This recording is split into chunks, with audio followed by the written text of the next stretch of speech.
Hello and welcome back.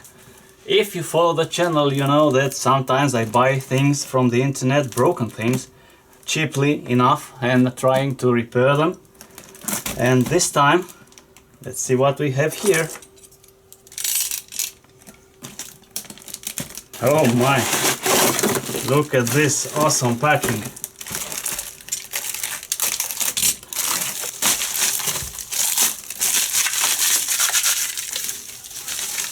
And just as you guessed from the beginning, not even looking at the title, indeed it's a Dyson hair dryer, a very expensive one. Of course the seller said it's a defect, it doesn't power up at all, it doesn't do anything, and I bought it with only 40 euros. And if you check out the price for the new one, it is more than 300 euros a piece, which is mind-blowing. Why would a hair dryer be so damn expensive?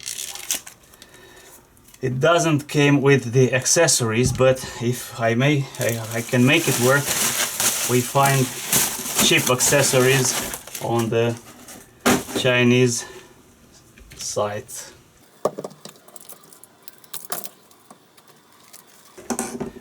Usually the hair dryers are just dumb items. They don't have any electronics at all inside. They only have a motor and a heating element, a resistor heating element. And by pressing the button, you just put them, the motor and the heating element, you put them in series or parallel or something, and it just goes hotter or mild hotter or faster or mild faster. And let's see what happens with this one. Check out this multimeter I bought just for the channel to be easily visible on the camera, and I want to see if it is fully auto select. So if you plug it in the mains just like that, or if you short it just like that, you see it auto detects kind of, yeah, what you want to measure. But you can also have a manual select here, and I'm going to put it on resistance ohm like that, and see if we have a dead short on the mains cable, which we don't. It's good, I don't want to explode the shack or electro boom something. It's all right. It could be something easy like a discontinued cable, like a interrupted cable, or something even more complicated because it is full of electronics in here. Okay, let's see. Let's plug it in and see what happens. Okay, nothing exploded. And let's try to turn it. It is already turned on.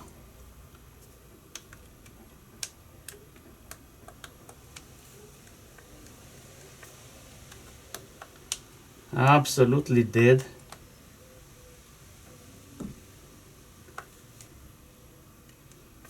Yep. Let's see how it comes apart.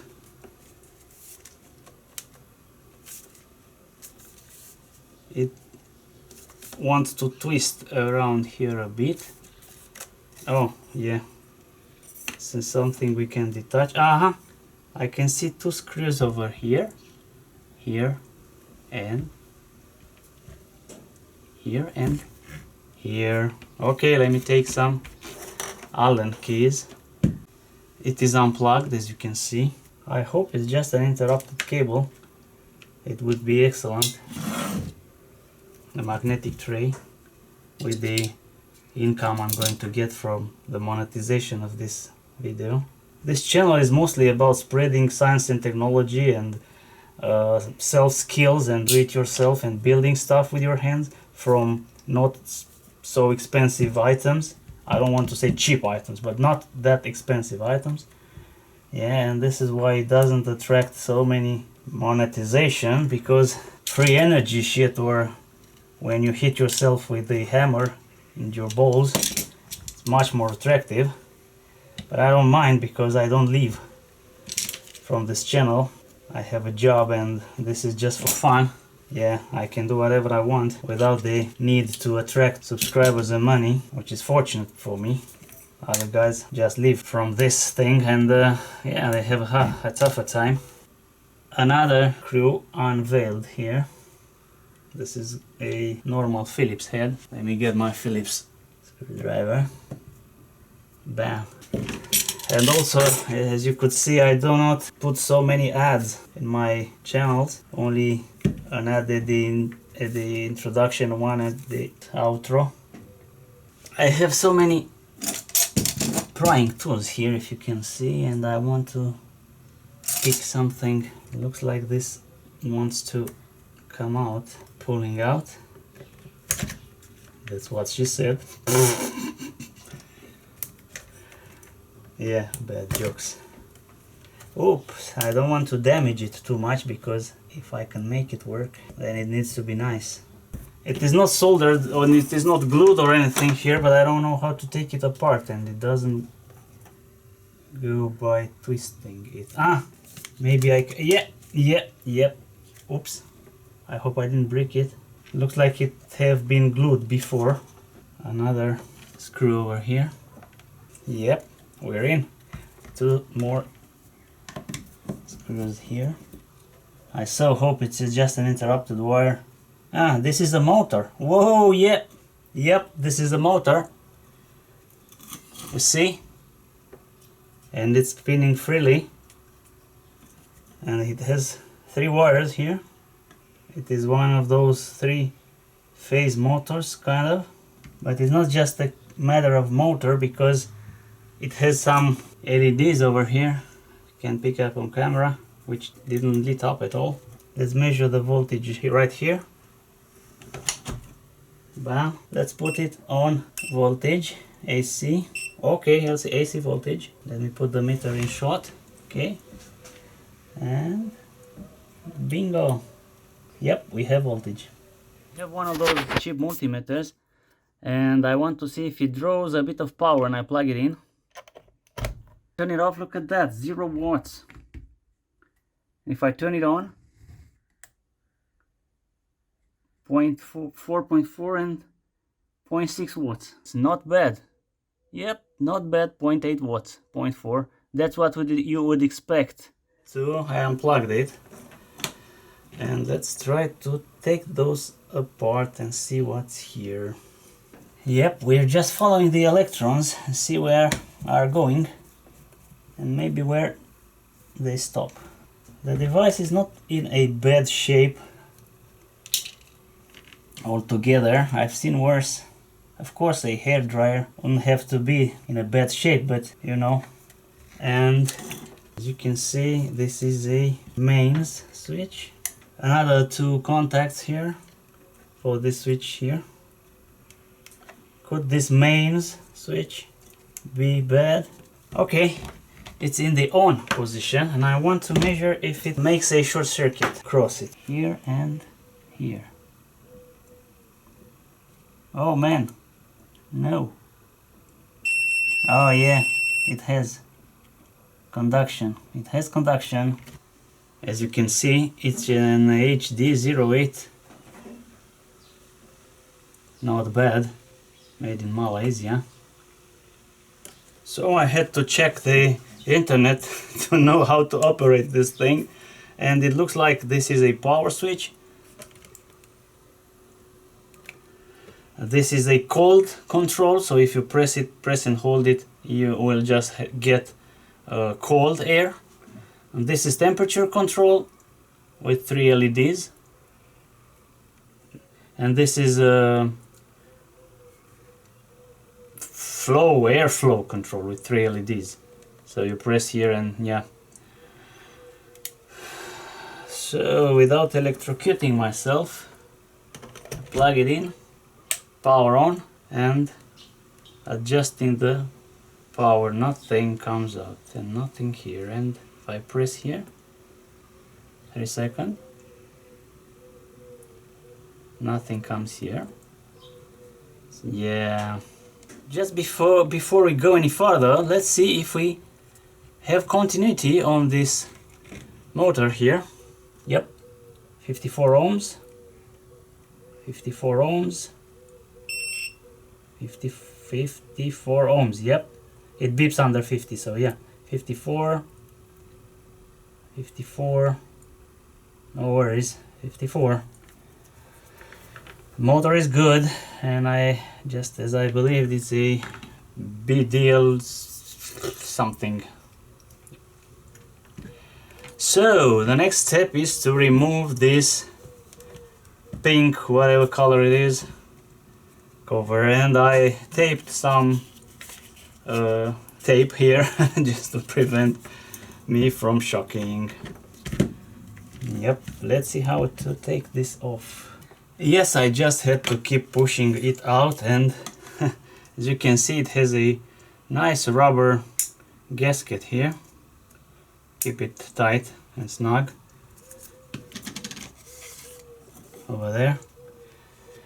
And it looks like, yeah, there are some screw heads here, but they are coming from the opposite direction. Here, here, here, here. And you can see a lot of electronics here, just as I suspected. Yeah, you need to have electronics in a hairdryer. Yeah, look at that. It twists. And twist and shout.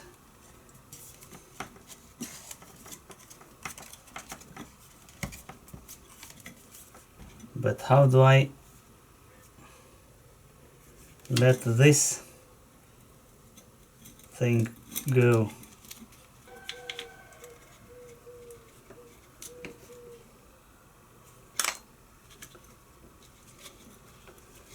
Perhaps I can take out those screws.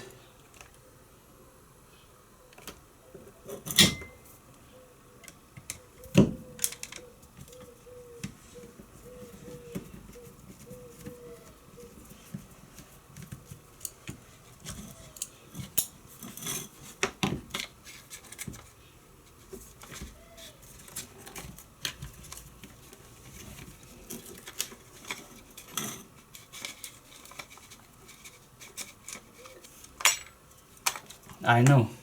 Yep, I know. It's unplugged.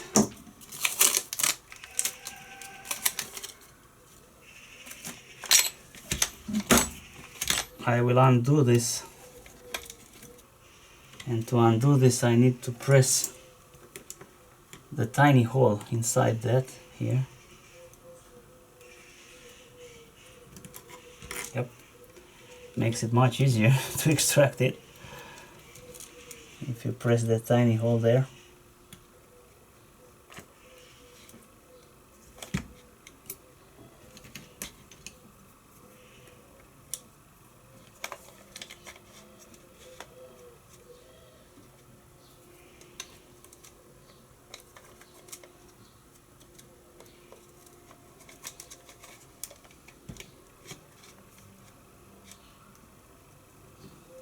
Yes, they are those two here.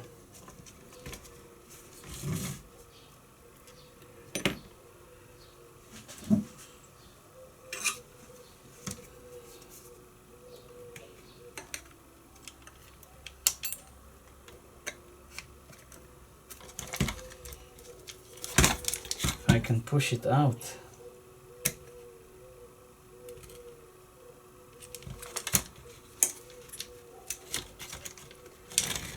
Yes, I can.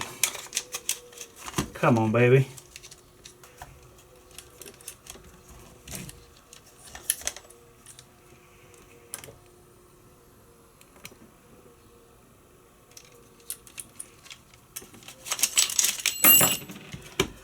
Oh, yep, I took it out, but I hope I can put it back. Anyways, I'm going to look at the footage if I can't. These wires here go to something here in front. I guess this is a temperature probe. It's a temperature probe here. And the power goes in there, right there. We have a fuse.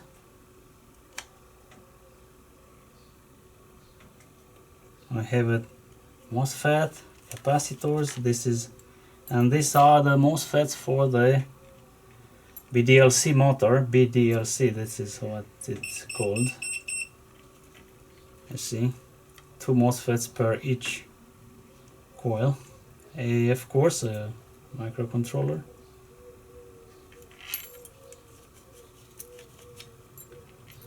And some sort of metal ring, which I guess it balances the thing.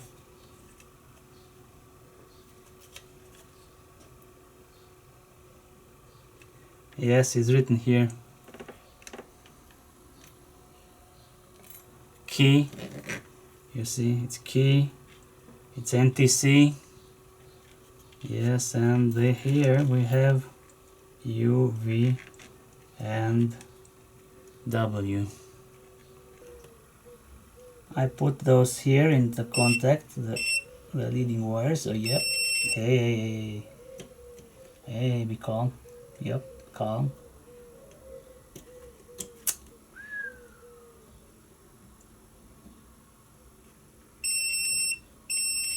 And this button works. It works. Yeah, let's check the other buttons, the ones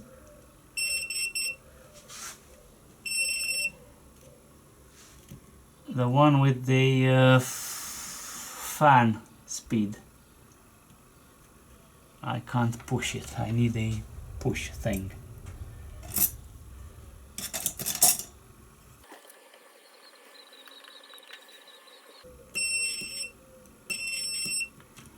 It works. The other one.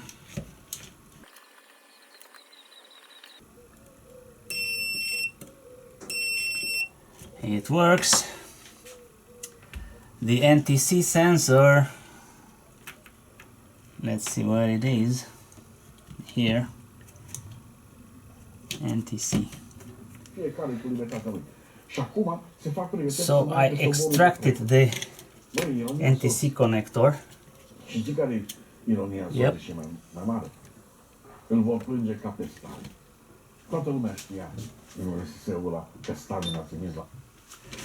And let's see on the motherboard what values we have. 1 and 1. Nothing. That's not right. That's not right as the NTC to measure nothing. Why is that? You should measure some ohms, kilo ohms, something like that.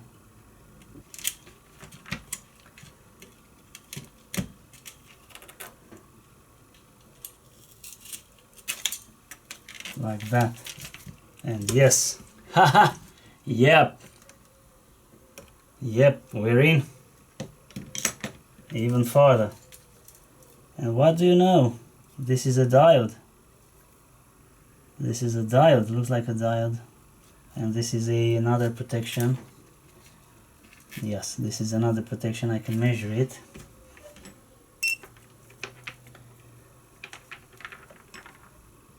It's a thermal switch.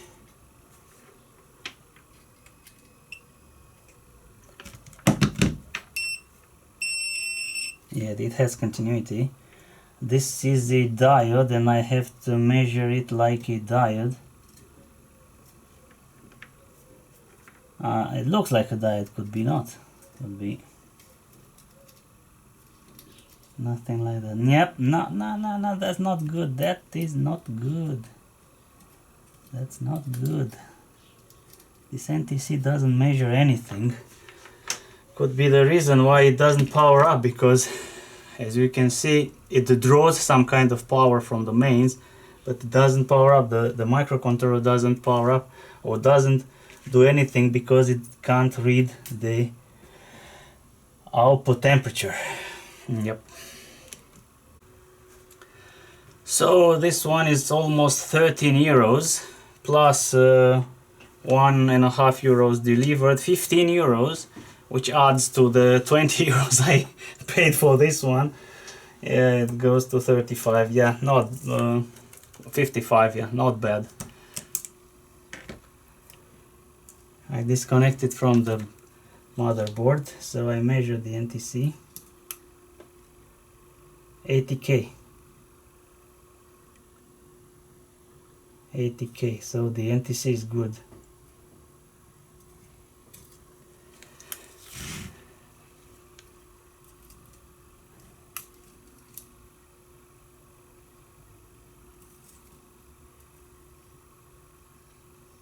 I put my finger on it, and you see that the value, the resistance drops because the temperature increases.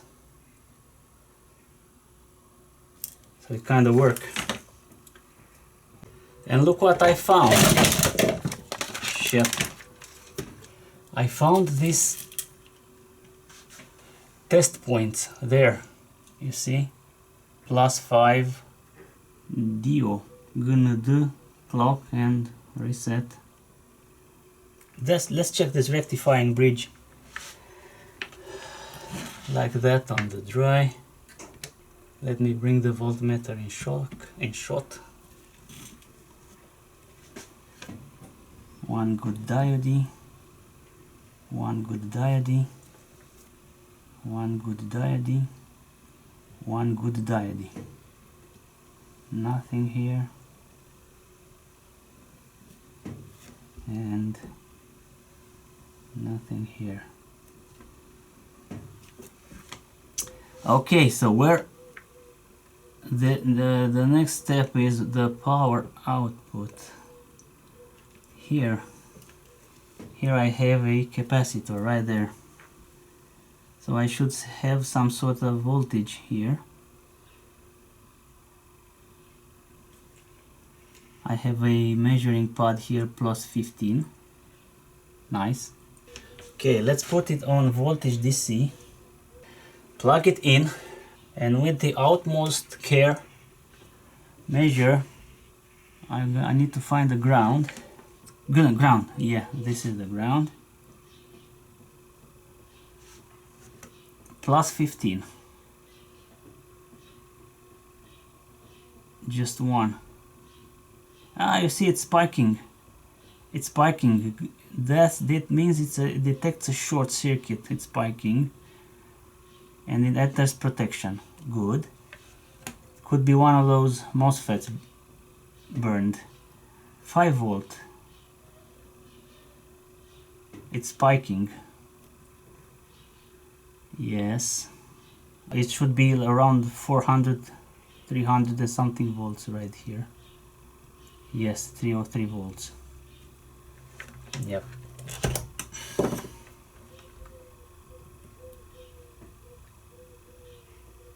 $160, $70. Yeah, it's dropping very fast. It has a discharge resistance here, which is very, very nice. So, is something getting warm?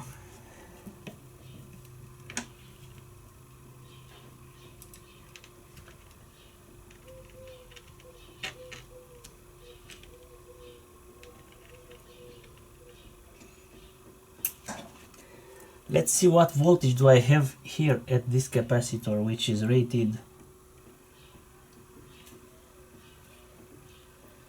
25 volts, 100 microfarad. 25 volts.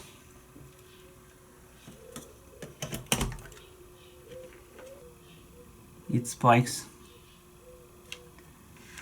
So look what happens when I measure around here. I have to find this chip to see what, but one pin goes here, dead short, one goes here, 13 ohms, and dead short, and even more so at this capacitor, 13 ohms, this capacitor here,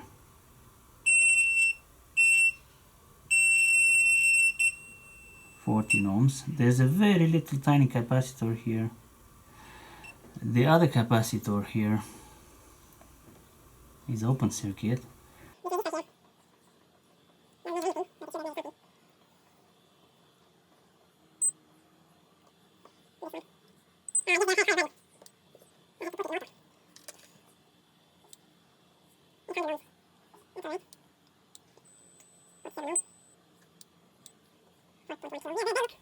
It was something here and it exploded.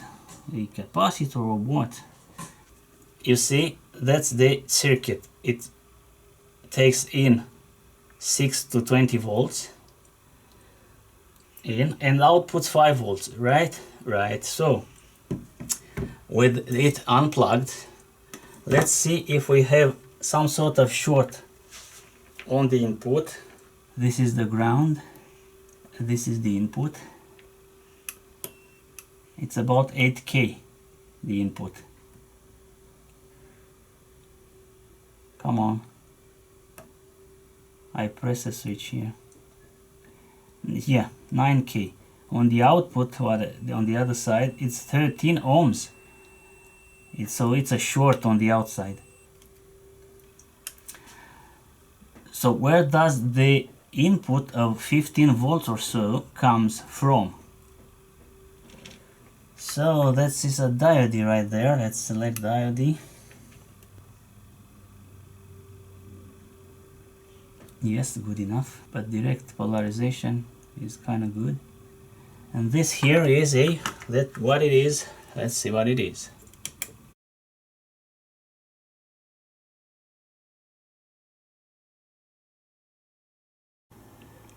This is the second day in my repair attempt, and let's clean up the bench real quick.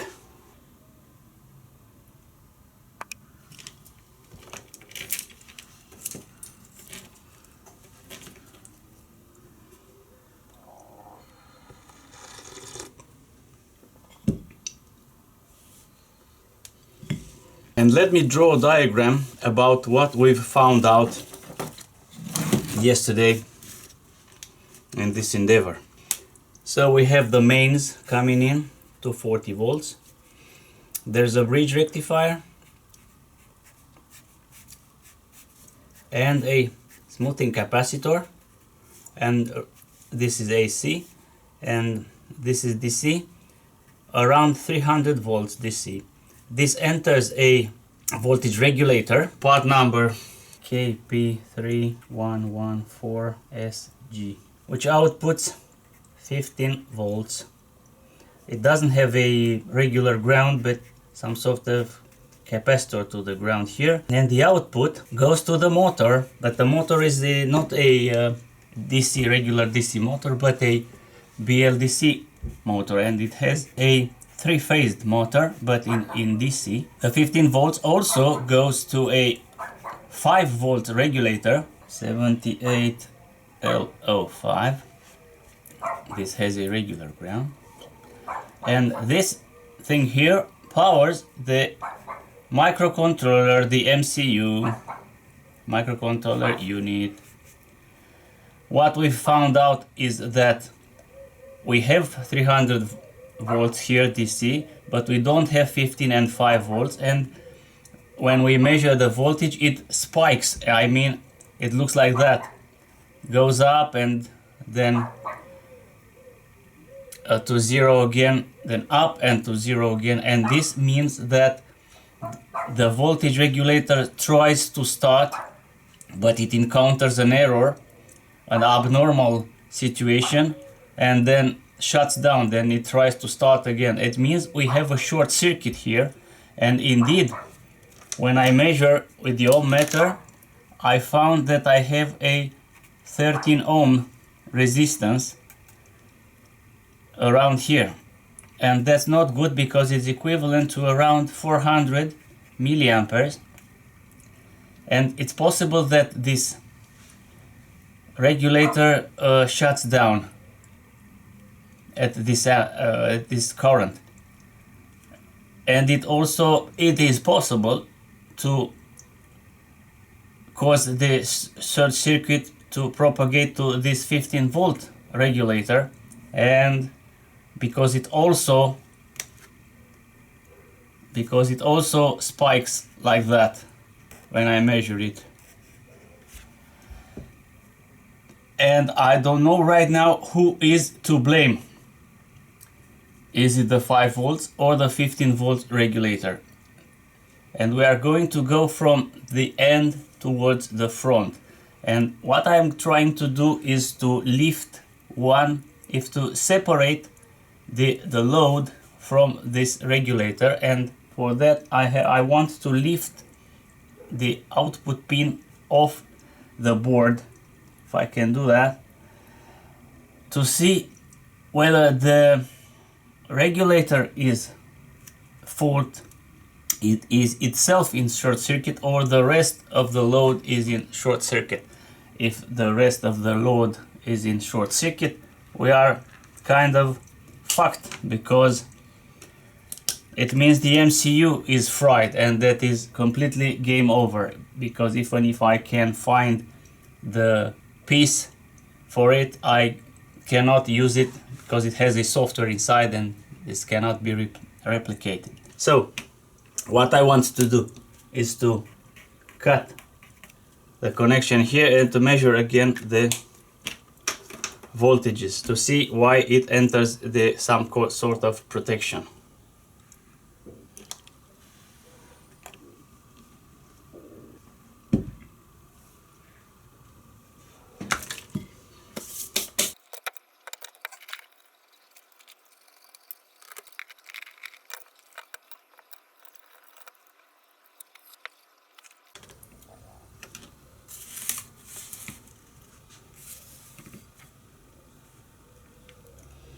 So that's our suspect.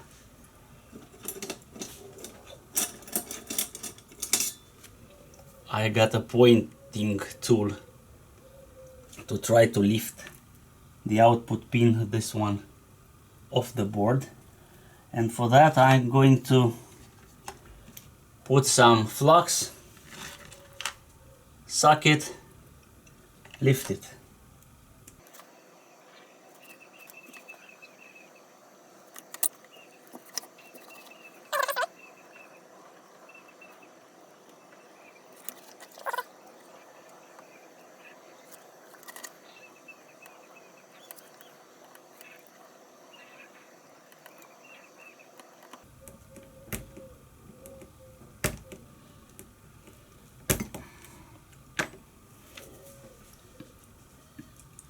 Yeah, after a lot of trouble, I guess I managed to destroy it.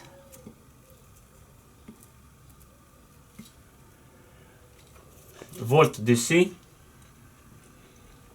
plug it in. Let's see the voltages, what we have here.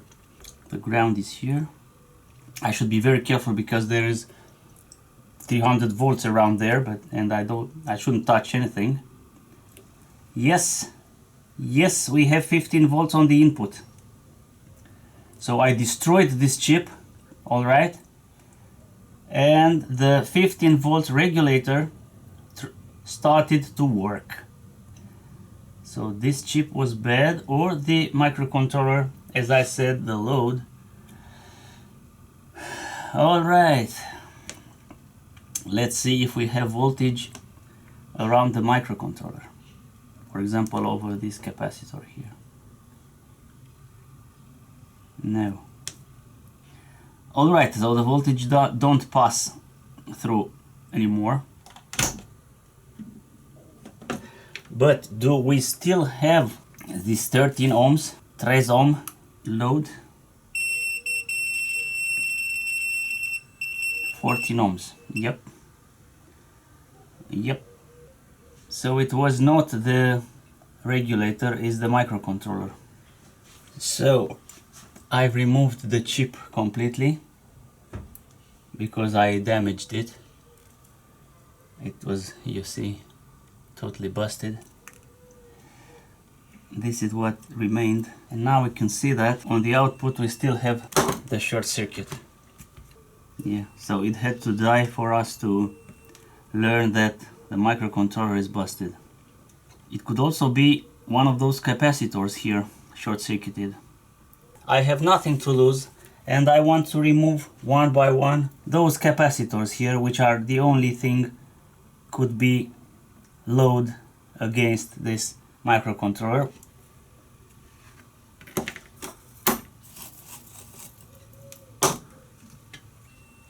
Still short circuit. So this capacitor is not to blame. Because this board is busted and I have nothing to lose, I lifted the microcontroller off the board a little.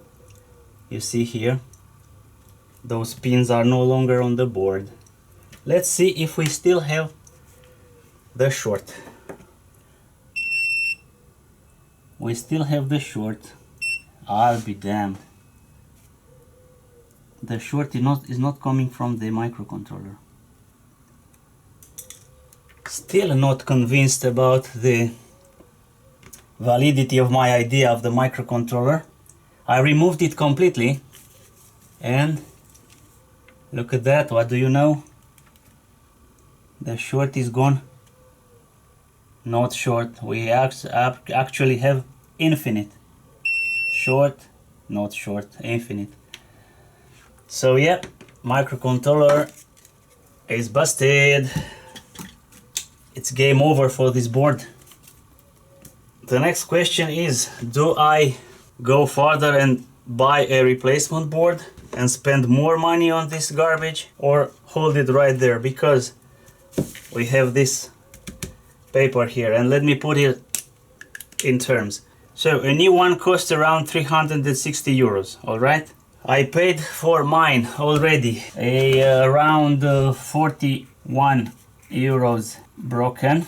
So what do I do next? I was looking on AliExpress, and let's search for Dyson HD08 board. So I found this thing here, and the board costs around 91 euros.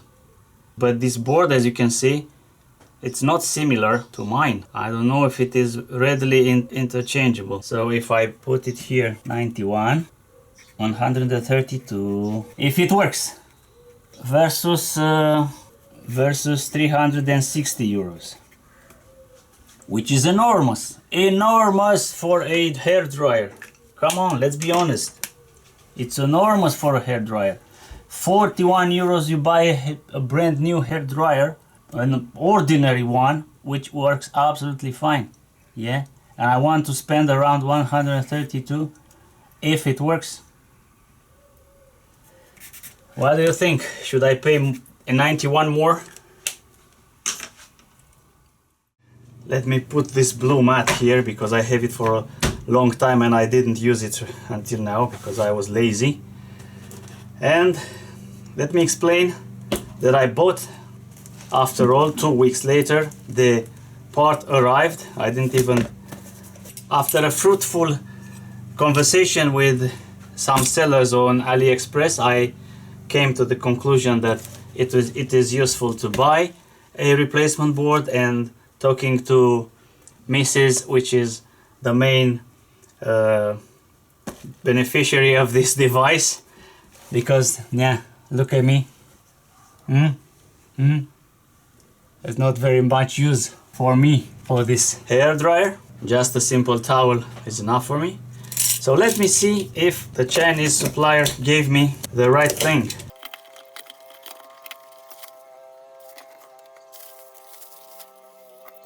Look at that, it's looking good. This Chinese store on AliExpress, I managed to talk to them very nicely because there were others which simply couldn't have a dialogue. They were just selling stuff they didn't even understand what it is. This one said that yeah, it has my board, and actually I bought it cheaply, much cheaply than I expected. I paid for it only 20 euros delivered. Yeah, not like 90 that I found on other suppliers that didn't even match my board. And let me put mine side by side with this one and see what I have to do, because I feel like I have to make some adjustments. So these are the bins I'm storing my things. This is the original one. Yes, let's make a comparison side by side like that. So it is similar but not quite. you see some things are in different positions, like this fuse, for example, here and here. The mains are in different positions, and the heating element I have to desolder from here and solder somewhere over there, if I can figure out where. This board, let me see if it is similar. It looks similar, let's hope it fits. The microcontroller is in a different position. Yeah, there are some sort of differences. I hope they are compatible. And on the other side, this one says revision number, I believe, which is V14. This one I can't see any version. So I have to remove the auxiliary parts from this one and install them on this one, like for example the NTC, the heating element. Let's move on. So the NTC, look at that, I am very skillful.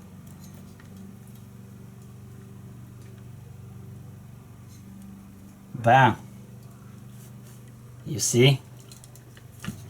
Well, that was the easy part. Now the heating element. Here it is labeled HT1, HT2. Look at that, HT1 and HT2. On the new board it is marked differently, but I guess I figured it out. This is the MOSFET element which switches on and off the heating element with some sort of pulse width modulation, and one side of the heating element goes to this pin here, which is labeled FR1, unlike the old one which is labeled on the other side HT1 and HT2. And you see, one wire is linked directly there to the central pin, yeah, and the other wire,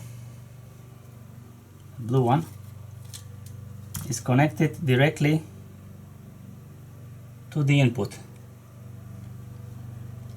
So I have to make the same configuration here. So one side goes to the central pin of the switching element, and one FR1 and FR2, this one goes, if you see, to the brown wire, which they labeled neutral, I believe, and it's FR2. One wire directly to the mains, and one wire through this switching element. So the theory is like that, very simple. We have a the live goes into the heating element, and another side of the heating element switches on and off the neutral with the help of a, which as we can see, BTB16 is a triac working at 16 amperes.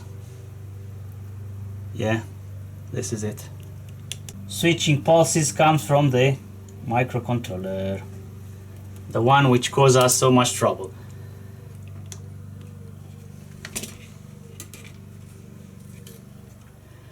I had a philosophical dilemma with myself, like, is the replacement of an entire board for this device truly a repair?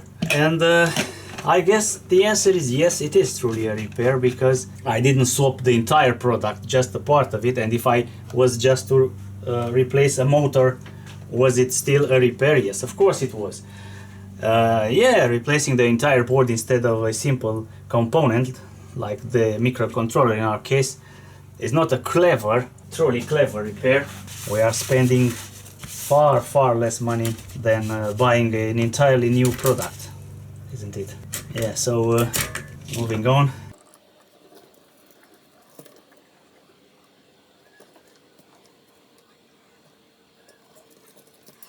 So the old board is free, but I'm not going to throw it away. I'm going to keep it just to scavenge it later for some components, like those nice capacitor for 300 volts, for the triac, and some MOSFETs here. And the new board is there. I'm going to solder, like I said, FR1.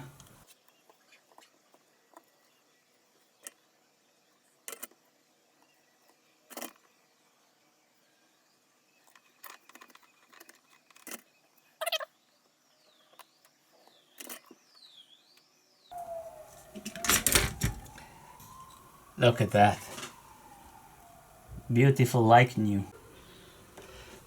Okay, the NTC is plugged in there. The heating element is connected. Let's connect the motor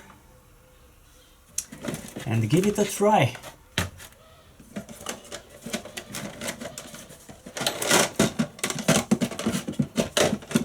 There's our motor. There. Let's connect the mains. These are the mains.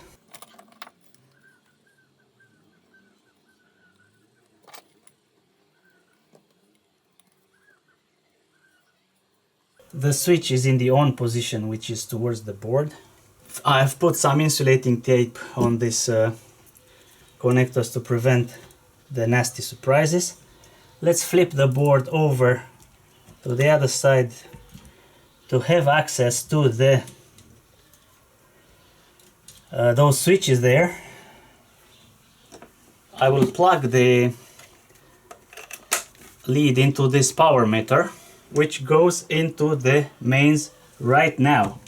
Check it out. Whoa! Whew! It works! That's awesome! Yeah, and the heating element heats up. Fantastic! Yeah, I can't leave it work longer because the heating element does not have air passing through it, and it heats up immediately. But yeah, baby, yeah, it works. And you saw that some LEDs light up there. Yeah, nice. Woo! It's hot. Yeah. I wanted to check if the resistance of the output of this 5-volt regulator, it's 14 ohms like the 41, to see if I was stupid or not. This is the ground. Absolutely nothing. Ground. Input. Absolutely nothing. So yes, we have a good board.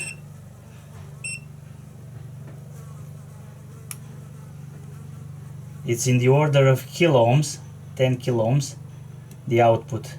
This is ground, obviously, and the input is in the order of kilo ohms. Demonstration completely true. Excellent. Let's put it back together on fast forward. I had to look at the video to see how it was disassembled to put it together.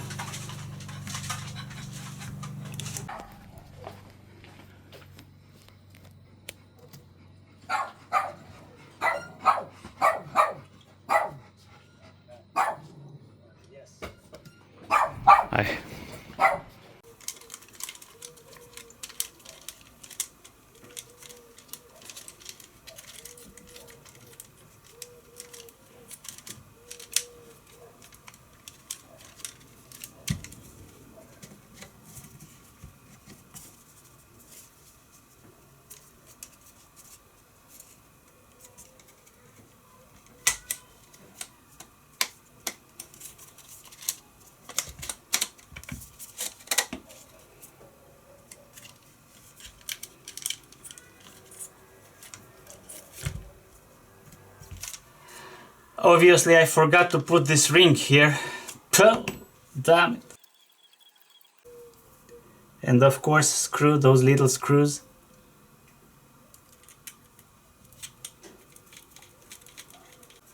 So first you put those mains leads back, then you twist the whole thing in.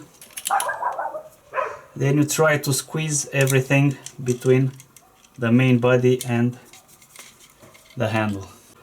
So I managed to put everything back. All the wires are here. The LEDs and the buttons are aligned with the handle. Let's move on. First you insert this tiny board, then the power switch, like that. Then you notice this little gap here. Here you insert the mains wires, and they'll go on the other side like that, and they are just channeled through these grooves. Then you slide this cover in to prevent everything from ever coming out. And I'm going to put back the screws in. I managed to put it, I hope, well together, like they were. I assembled the handle.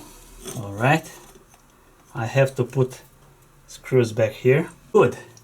Since I've made all the screws here, the long one, 1, 2 and 3, yes, I can operate it without fear. So let's plug it in again. And power on. Yes, yes, look at that. Yeah.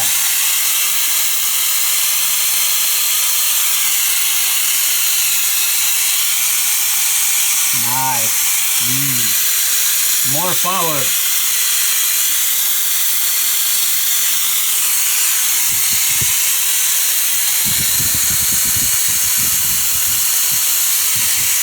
We have a single LED here, and this is wind power.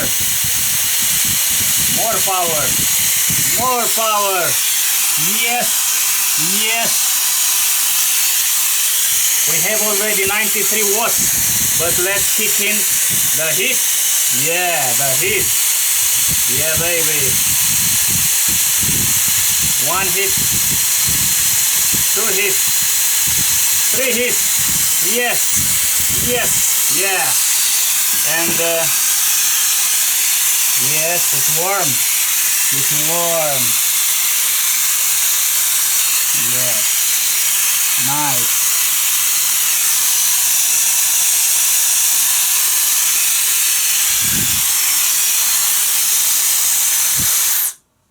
Whoa, it kicks out instantly. And only one element left to put in. You can see the wind, but the heat not very brightly.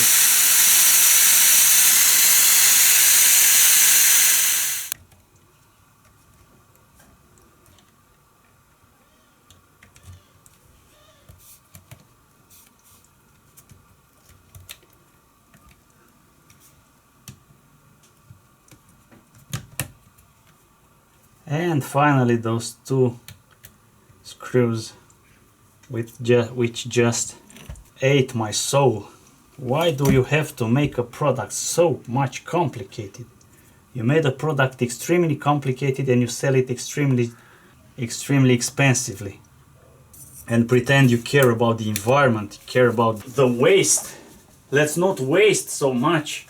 When you made the product so much complicated, with a microcontroller which breaks, and I forgot to put this goddamn object here. How can you pretend you want to save the planet and reduce waste and pollution when you produce the product so expensive and so complicated, and when it breaks down you just throw them away? How many people do repair their products? It's almost impossible to repair. You have to throw it away and buy other. So the companies only just bullshit about this, their interest in saving the planet and the environment. In fact, they don't care absolutely at all. It's all greed. Make the most money as possible, as fast as possible. Which of course is not, it's not something to blame.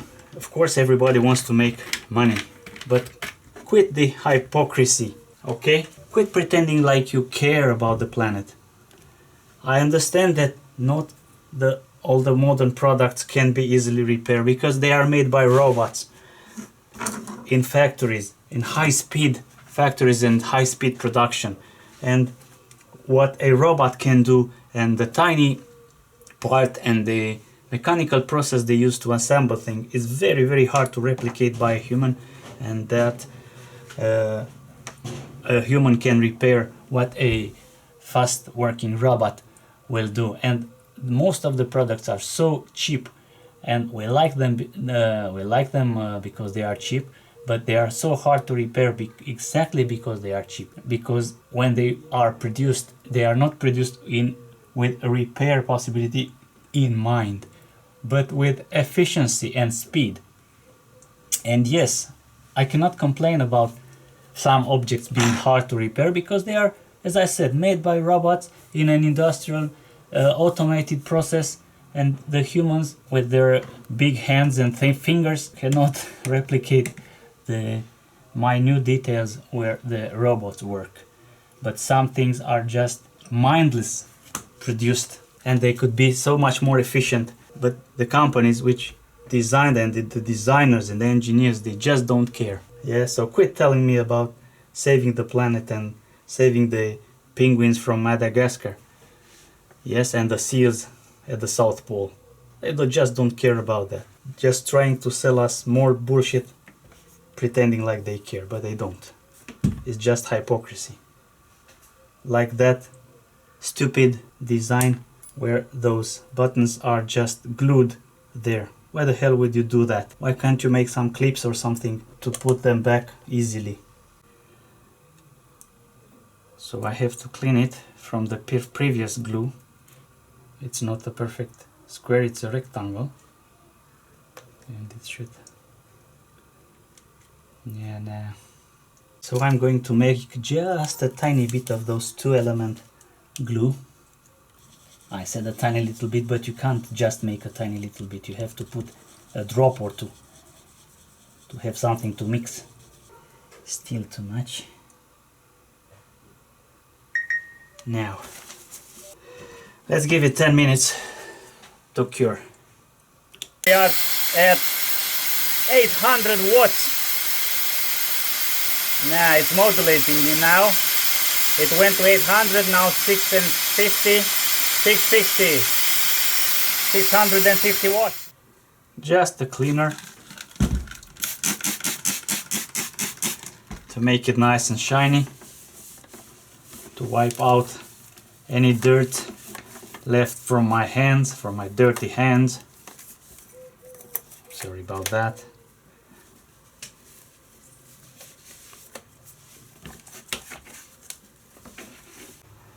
So there you have it, 45 euros the product, 20 euros the repair, 65 euros. Yeah, I think it's worth it, but 400 euros a new, no way, under no circumstances it's worth. No, absolutely not.